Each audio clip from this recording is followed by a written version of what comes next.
सब लोग वहाँ पे गए थे, बोले कि 144 साल बाद आया, फिर नसीब होगा कि नहीं होएगा, तो इसीलिए हम बोले जाओ अच्छा करके आ जाओ। चलो पुण्य का काम कर रहे हैं, हम तो नहीं रह पाते हैं, कम से कम यही थोड़ा पुण्य कर लें, इसीलिए हमने कहा कि ठीक है आप चली जाओ।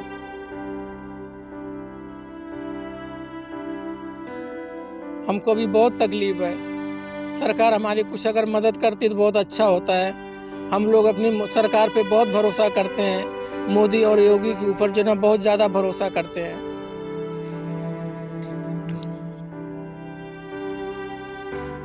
राजा ब्रिजराज जी, आपकी पत्नी के साथ कुंभ में एक हादसा हो गया, आपको कैसे जानकारी मिली? भाई ये हम कुवैत में थे और घर वाले जो है और मोहल्ले वाले फोन किए कि ये भगदड़ मची थी, उसमें आपकी बीवी जो है पैर के नीचे आके उसकी मौत हो गई। तब से हम बहुत परेशान थे, कैसे कैसे करके वहां से फिर इनसे उनसे पैसा ले करके टिकट लेके अभी आ रहे हैं। परिवार के कितने लोग गए थे कुंभ में? परिवार में हमारा सारा परिवार जा चुका था वहाँ पे, सब 10 परिवार थे, सब चले गए थे। हमारे भाइयों की औरत, हमारे भाई की बहू, हमारी बहू, हमारी 2 बेटियां सब चली गई थी वहाँ पे। सब लोग वहाँ पे गए थे, बोले कि 144 साल बाद आया, फिर नसीब होगा कि नहीं होएगा, तो इसीलिए हम बोले जाओ अच्छा करके आ जाओ। पहले हम तो मना कर रहे थे कि मत जाओ, लेकिन बोले नहीं कि हम जाएंगे, जो है इतने साल के बाद यानी दर्शन करने को मिलेगा, नहाने को मिलेगा, इसीलिए हम बोले चलो पुण्य का काम कर रहे हैं, हम तो नहीं रह पाते हैं, कम से कम यही थोड़ा पुण्य कर लें, इसीलिए हमने कहा कि ठीक है आप चली जाओ। आपको क्या बताया गया कुवैत में?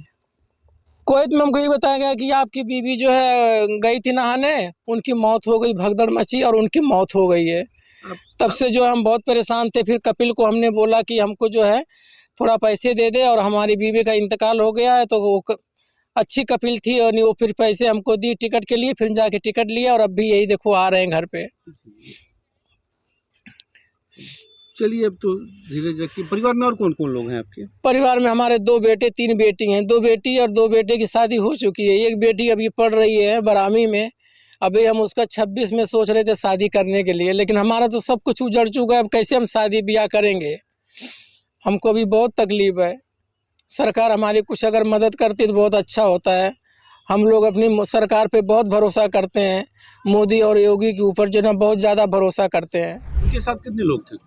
सर टोटल ये लोग 9 लोग गए थे, जिसमें से 4 लोग तो एक ही परिवार के सदस्य थे, बाकी ये लोग 5 लोग पाटीदार थे। उसमें जब भगदड़ हुआ तो फिर उसमें बिछड़ गए सब लोग। अभी तक उनके पास एक लोगों के पास मोबाइल भी थी का, शायद उनके पास वो चार्जिंग ना हो तो कनेक्ट नहीं हो पा रहा था। बाद में उनको पता चला, फिर एक बार रात में वो कॉल भी की कि नहीं मैं कहीं पर सुरक्षित हूँ। तो अभी तक तो हमारे पास ये लोग घर भी नहीं आ पाए हैं, अभी उधर से ही बचे हैं, छूटे हुए हैं। तो 5 लोग के तो 4 लोग तो साथ में हैं, 5 लोग अभी घर नहीं पहुंच पाए हैं। मिसिंग है? जी मिसिंग है 9 लोगों में से। बाबू कैसे क्या हुआ बताइए? एक गई थी नहाने के लिए प्रयागराज में, तो वहाँ पे भगदड़ हुआ, उसी में दब गई। आपको सूचना कौन दिया, क्या या आपको साथ में थे? हम नहीं गए थे, बाजू चाचा जी थे, वो सूचना हमको दिए।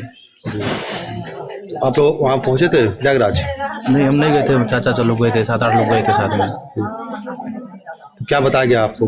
यही कि भगदड़ हुआ, उसमें दब के दुर्घटना खत्म हो गई। तो उसके बाद आप लोग क्या किया?